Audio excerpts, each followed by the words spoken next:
crowd pop just absolutely deafening. Mattias Samuelsson gives the Sabres a 3-2 lead. Inevitably, that would lead them to a Game 1 victory. The Sabres take Game 1 against the Bruins 4-3. They are now 15 wins away from a Stanley Cup. Greetings, everyone. Welcome to another episode of Leading the Charge. I'm 7 Sports Director Matt Beauvais. We got a ton of stuff to talk about tonight because the Sabres are playing unbelievable hockey, and they're in the playoffs for the first time in a really long time. And oh, by the way, the NFL draft is coming up. More on that later. Listen, Game 1 is just one victory. There is no denying that. But still, I would argue that getting the Game 1 win is the second most challenging win in an entire series. The hardest one is to get the final one, whatever clinches a series. But for this team, with all of the expectations surrounding them, their ability to come back once again was really impressive. It's kind of a microcosm of the entire season, right? It looks like things are going bad.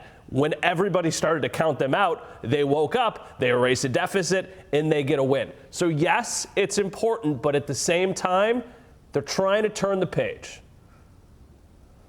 You can't sit there and be like, oh, we won a game. Like, that's it. You have to keep pushing forward. It's because we know those other guys in that other locker room are going to be hungry and going to want to win Game 2, and just like we are. We can all settle in a little now. We know what to expect. We know what the energy is going to be like, the emotion. So, I think that's a good sign. Talked about putting this game away and moving on to the next one, knowing that, it's the desperate situation for them.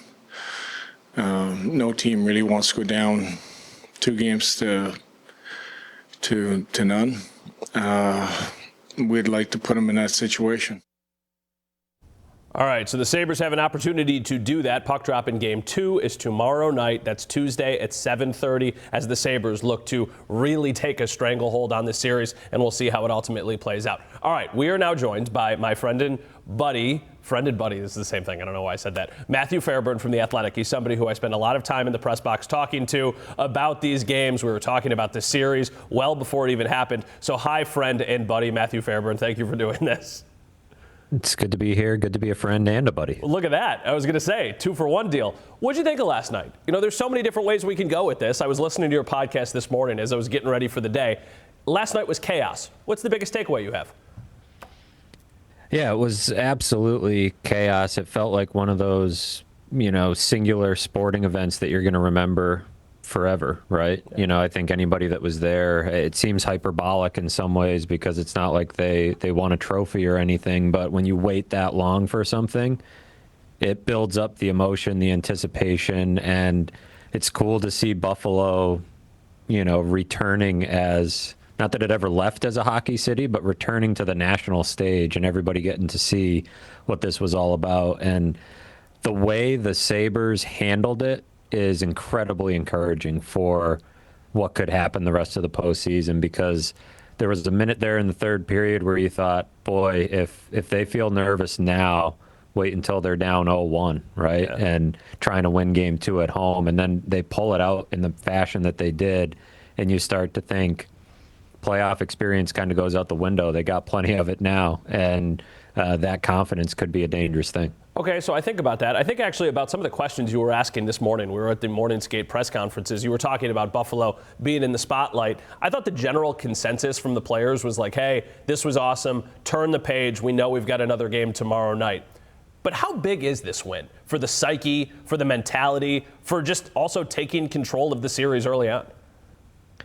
I think it's huge because of the flip side, right? That Marco Sturm made a great point yesterday before the game after the Bruins morning skate, mentioning that the pressure was on Buffalo too, right? Like when he was talking about the atmosphere and what it was going to be like, that does put pressure on the home team. You saw, I think it was 3 out of 4 or 2 out of 3 road teams won on Saturday.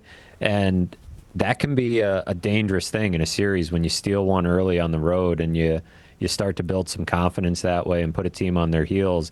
And the Sabres felt like they were controlling that game, and it would have been such a frustrating outcome to come out of it down 1-0 to the Bruins, and to go into Game 2 feeling even more pressure, you were there. You could feel the anxiety in the crowd throughout that game. And so for everybody to be able to kind of release that in one primal scream there for the last 20 minutes of that they were in the building, I think is really healthy, and I think it's really good for the players to get that weight off, get the first one out of the way, and now kind of get back to playing hockey. So obviously they get the win, and that is far and away the most important thing. But how do you think they played? Because as we've now kind of had a little time to analyze this, I thought they played well. I thought in the third period, especially in the last 10 minutes, they played great. But I thought they played a pretty good hockey game up to that point. How do you think they played, and how do you think that changes, if at all, the outlook from here on out in the series? I thought they played well. I thought, for the most part, they played their game. You could tell that early on they were feeling some nerves. Yeah. And the way that the Sabres play, with so much pace and so much tempo and so much reliance on being precise and making really precise plays in the offensive zone, that's where you're going to feel nerves, right? When your puck touches are just a little bit off and you're just barely missing on some plays that you usually connect on, or you're firing a shot just over the net when you have an opening. And so once they got the nerves out of their system, I felt, you started to see them connect on more plays, create a little bit more danger. Overall, I look at the game not so much in terms of how did they play minute to minute or even, throughout the course of the game. I look at it and say the Bruins got the game that they wanted. They got an early break to get a 1-0 lead. They were able to sit back and clog up the neutral zone and play a sound defensive game. They were getting good goaltending from Jeremy Swayman, and the Sabres not only kept their heads about them, but they wore the Bruins down with their forecheck. They found an off-speed pitch, right? They couldn't rely on the rush, so they went to something else, and they wore the Bruins down. The Bruins were making mistakes late in the game, and it also seemed like the Sabres, they had answers. They had adjustments. That's a credit to Lindy Ruff, but it's a credit to the players to be able to keep it together and keep their composure in a wild environment and a new situation. So was it their perfect game? Probably not, but it was exactly what you need to survive in the playoffs and to make a run. So there was a lot of encouraging signs from this group. Give me a player who you think we need to see more from here on out in the rest of the series, and then also give me a player who maybe we're not talking about who impressed you the other night. The player we need to see more from, maybe I maybe go with Owen Power. Okay. I think he played fewer minutes than he typically plays. And, I think if there was somebody on the back end that was feeling a little bit of the nerves and some of those puck touches I talk about, maybe he would fall into that category. I didn't think he played bad by any means. I really didn't think there were too many Sabres that stood out as particularly bad. You probably want more from Josh Norris. Yeah. But again, it's easy to forget that even Josh Norris is playing in his first playoff game. And he had that drop pass on the power play. I guess if there's somebody you want to see more from, it's the power play. Yeah. The player that stood out to me in a positive way was Jack Quinn. Yeah. And I think, especially late in that game, that play he made on the goal, on Samuelson's go-ahead goal, to win the race to the puck, to get some time and space and get in front of the net and find Samuelson with a perfect pass. He was describing it this morning, and he made it sound so simple. Yeah. But it really wasn't when you look at the play and you see what he did. And that was he was a player that wasn't that good in that Tampa game they played, that 8-7 slugfest, and it didn't feel like that was his kind of game. And neither is necessarily a Boston matchup. But he's starting to show a lot more compete and a lot more willingness to get to tough areas. And maybe he's a bit of a gamer. Imagine if you had some secondary scoring there from Jack Quinn. We know the usual suspects played great last night. Tage Thompson, Matthias Samuelsson, Alex Tuch, even Jason Zucker. But to get a little bit of pop out of Jack Quinn there in a big spot was a nice sign. Yeah, I totally agree with you. Last one for me. I believe you picked the Bruins in 7 at the Athletic. Is that correct? I picked the Sabres in 7. Or excuse me, Sabres in 7. Do you still think Sabres in 7? Does last night change any of that for you? Last night made me think it's more likely that the Sabres could end this thing before 7 games. Yeah. But I think game 2 will tell a big story. What kind of answer do the Bruins have? And if the Bruins can get back to playing basically the same game and, get a little bit more out of David Pasternak, they could make this series, tough and make it ugly. If the Sabres are able to go up 2-0, I do wonder at what point we're going to see the Bruins, who are the second most penalized team in the league, at what point are they going to start to kind of come unglued and try to turn this into a bare knuckle boxing match, which the Sabres don't have much interest in. But I think that's where Game 2 is huge. You got home ice. That's an advantage for a reason. You put them in a 2-0 series hold. I think that could make this a 4 or 5 game series, in favor of the Sabres. I think the Sabres have that much of an advantage on these guys, but we saw through 2 periods what Jeremy Swayman and that Boston defense can do. So we'll see what happens on Tuesday night. All right, that is buddy and friend Matthew Fairburn. You can read all of his work at The Athletic. You can also listen to his podcast, The Baker Fairburn Hockey Show. There is so much great content coming from Fairburn this time of year. Thank you for joining me. I very much appreciate it. Thanks for having me. I'll see you tomorrow. Yeah, we'll see you tomorrow. All right, Matthew Fairburn there. Coming up on the other side of the break, we're talking a little NFL draft with the first round just 3 days away. And look at that guy. We heard from him today also, Josh Allen. And you'll hear from him in just a little bit.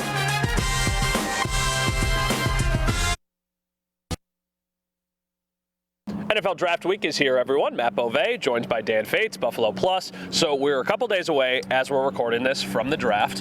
What do you think they're going to do, buddy? Well, I've always been on team wide receiver for the last few years, but even this year more than ever, and it's not just the bit, it's good business. You look, the Bills have a very expensive wide receiver room and not a whole lot to show for it. So I think they will have the possibility of on the board Omar Cooper Jr., Casey Concepcion, or Denzel Boston. I think one, if not more, will be available to them at pick 26, and I think they should make that move and that investment. We talk a lot about Josh Allen and, he's turning 30 and all these things. Give him another true wide receiver like he used to have with Stephon Diggs.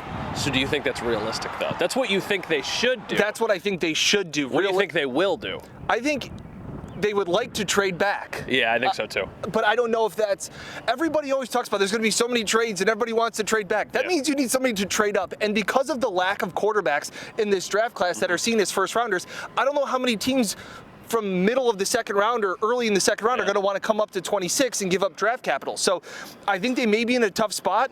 Brandon Beane was talking that they don't obviously have 26 first round grades on players. So it'll be interesting to see if they can make the move.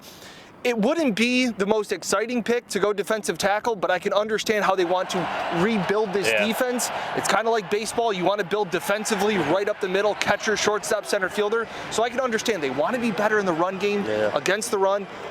It just wouldn't be the thrilling move that I think most fans would be looking for. Is there really anything more boring than you go through the entire draft process and then all of a sudden the Bills draft a defensive tackle who's stout in stopping the run in the first round? It just doesn't feel like there's a lot of juice to that. And I'm not saying that it's not valid. Correct. But it feels like there's also better ways to use that asset, to use that resource. So say you get a run-stopping defensive tackle. Yeah. And he plays what? 35% of snaps? Yeah, I was going to say 40. Right, as a really good defensive tackle. And you could have a wide receiver that could be out in the field for 65, 70% of the plays at a cheap cost. Some of the most expensive positions in football are quarterback, wide receiver, edge rushers. They cost so much money in free agency. They're really cheap in the draft. A wide receiver at pick 26 would be making pennies compared to what T. Higgins and some of these other free agent wide receivers get. So that's where I say it's good business. I know I've been saying it for a long time, the wide receiver train. I think this may be the year to finally do it. I think I saw a stat the other day, or a post the other day, that Kyle Hamilton makes $5 million less than Alec Pierce. And Alec Pierce is a good NFL wide receiver who got paid a ton of money in free agency. Kyle Hamilton is maybe the best safety in the NFL. So when you just look at the value of the positions, wide receivers make a ton of money, and that's why your point makes a lot of sense. Give me a name. Give me someone you like that might be realistic if they do draft a wide receiver. I love Denzel Boston. Okay. Wide receiver out of Washington, 6'3", 6'4", big physical guy. And I know what everybody's saying right now. They're thinking Keon. But Dan, there's Keon Coleman, and he couldn't separate. Just because you're a big wide receiver doesn't mean that you can't separate. There are different skill sets, and the Bills do not have anybody on their roster and haven't had in a very long time like Denzel Boston, really good against man coverage in college. That's a guy that can get open. And again, everybody eats is great. Yeah. But on 3rd and 8, you need somebody to feast. Yeah. And to have somebody like that, a bigger target for Josh, not only great in the red zone, but just good across the field and getting open for those 3rd and 7, 3rd and 8 plays. I think Denzel Boston would be a great pick. I like KC Concepcion. Yeah. I like Omar Cooper Jr.